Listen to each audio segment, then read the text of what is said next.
بسم اللہ الرحمن الرحیم۔ السلام علیکم۔ آپ کو آپ کے اپنے چینل طاہر برڈ کلیکشن پر خوش آمدید کہتا ہوں۔ اللہ تبارک و تعالیٰ کی رحمت سے آپ اور آپ کے پرندے بالکل ٹھیک ہوں گے اور خوب بریڈنگ کر رہے ہوں گے، کیونکہ موسم بہار بریڈنگ کا سیزن ہے۔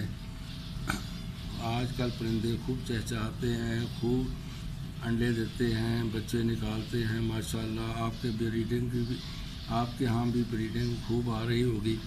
یہ میں ابھی کنگنی کو پہلے پھونک ماری ہے، یہ زیبرا فینچ کے لیے رکھی ہوئی کالونی ہے میری، ماشاءاللہ 60-70 پیئر ہیں تقریباً۔ تو ان کی کہ یہ کالونی ہے، تو اس کے لیے جو دانہ رکھتا ہوں تو اس کے اندر وہ بچے یا بڑے بیٹ وغیرہ کر دیتے ہیں۔ جیسے یہ ابھی انہوں نے بیٹ کی ہوئی ہے، یہ دیکھیں یہ نکال رہا ہوں، یہ گیلی یہ وغیرہ وہ کھائیں گے تو پیٹ ان کا خراب ہو جائے گا فضلہ کھانے سے۔ تو یہ اس میں سے پہلے پھونک مار کے چھلکا نکال لیتا ہوں، کیونکہ یہ دانہ چھیل کر کھاتے ہیں۔ زیبرا فینچ کچھ پرندے اور بھی دانہ چھیل کر کھاتے ہیں، کنگنی کو چھیلتے ہیں، چھیلنے کے بعد کھاتے ہیں۔ جیسے یہ چھلکا اتر رہا ہے تو یہ چھلکا اتار کر کھاتے ہیں، تو وہ چھلکا پھونک مار کے نکالنا پڑتا ہے، ورنہ یہ محسوس ہوتا ہے کہ پوری کنالی یعنی برتن جو ہے دانے کا وہ بھرا پڑا ہے۔ حقیقت میں اوپر چھلکا آیا ہوتا ہے، نیچے دانہ ہوتا ہے پڑا ہوا، تو وہ پرندہ یہی سمجھتا ہے کہ چھلکا ہے، اس میں دانہ نہیں ہے۔ جب ہم پھونک مار کے اس کو نکال دیتے ہیں یا مشین کے ذریعے صاف کر لیتے ہیں، تو اس کے بعد یہ دانہ نیچے والا آ جاتا ہے، اور اس کے بعد اس کے اندر اور دانہ ملا کر پھر دوبارہ پرندوں کو رکھ دیتے ہیں۔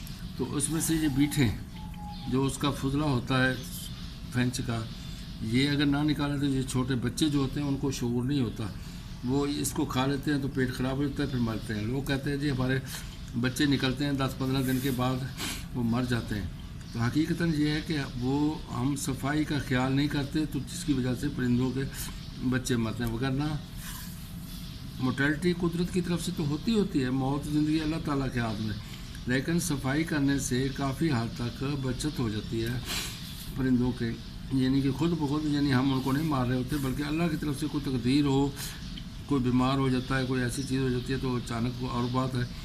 وگرنہ پرندے کو اگر صفائی کا خیال رکھیں گے تو یہ پرندوں کے اندر قدرت ہے خود اللہ تعالیٰ کی کہ بہت کم بیماری آتی ہے، یہ اتنی جلدی سٹریس محسوس نہیں کرتے، بیماری نہیں محسوس کرتے، تو اس لیے یہ فریش رہتے۔ تو اس طرح پر ان کی بیٹھیں وغیرہ یہ چن لوں گا، چننے کے بعد دوبارہ دانہ ان کے پاس رکھ دیں گے۔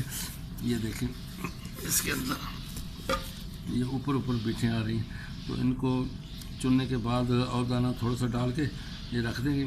یہ چھلکا میں نے یہ دیکھیں چھلکا تھوڑا رہ گیا، وہ پھونک مار کے دوبارہ نکال دوں گا، تو اس طرح پر یہ دانہ دوبارہ رکھ دیں گے۔ آپ بھی اپنے پرندوں کا خیال کریں، خصوصاً جو چھوٹے پرندے ہوتے ہیں، فینچ وغیرہ، فینچ ہے، کنیری ہے، تو ان کا چھلکا آپ بالکل ڈیلی صاف کریں، ڈیلی صاف کر کے رکھیں۔ یہ نہ ہو کہ آپ نے ایک دفعہ دانہ بھر دیا تو اس کے بعد آپ سوچیں کہ نہیں دانہ کافی پڑا ہے ابھی، تو وہ بھوک سے بیمار ہو جائیں گے۔ جب وہ ان کو سوکڑا ہو جائے گا نا، پھر اس کا علاج کرنا بہت مشکل ہو جاتا ہے۔ اس لیے پرندوں کے دانے اور خوراک کے لیے خاص خیال رکھیں، اس کا اچھی طرح خیال کر کے ان کو صاف ستھرا دانہ دیں اور اچھا دانہ دیں۔ کنیری ہو گئی اور آسٹریلین ہو گیا، اور یہ فینچ ہو گئی، ہر قسم کی فینچ، یعنی زیبرا فینچ ہے، وائٹ فینچ ہے، گولڈن فینچ ہے، دوسری فینچیں ہیں۔ آج کل تو موٹیشن اتنی آ چکی ہے کہ ان کے نام یاد کرنا بھی مشکل ہے، تو آپ ان کے دانے کا خاص خیال رکھیں۔ اگر چھوٹا برتن ہے تو اس کو 2 ٹائم پہ اس کا دانہ صاف کریں، اوپر سے چھلکا نکال دیں، بیٹھیں وغیرہ نکال دیں، نیچے سے پھر اس کو رکھ دیں دوبارہ۔ اگر بڑا برتن ہے تو آپ 24 گھنٹے کے بعد بھی کر سکتے ہیں اس کو، جیسے یہ میں 24 گھنٹے کے بعد کرتا ہوں، دانہ ابھی پڑا ہوا ہے، چھلکا اس میں سے اوپر سے میں نے پھونک مار کے ایسے نکال دیا تھا، تو تھوڑا بہت جو ہے وہ بھی دوبارہ نکال دیتا ہوں۔ تو اس طرح پر آپ اپنے پرندوں کا خیال کریں۔ ماشاءاللہ اگر آپ کو ویڈیو پسند آئی ہے، دانہ اس طرح صاف کرنا پسند آیا ہے، تو لائک کریں، شیئر کریں اپنے دوستوں کے ساتھ، اور اپنے پرندوں کا خوب صفائی رکھیں ان کی۔ اگر آپ ان کو صاف ستھرا رکھیں گے تو انشاءاللہ تعالیٰ آپ کے پرندے خوب پھلیں گے پھولیں گے۔ اللہ تبارک و تعالیٰ آپ کے پرندوں میں آپ کو برکت دے۔ السلام علیکم۔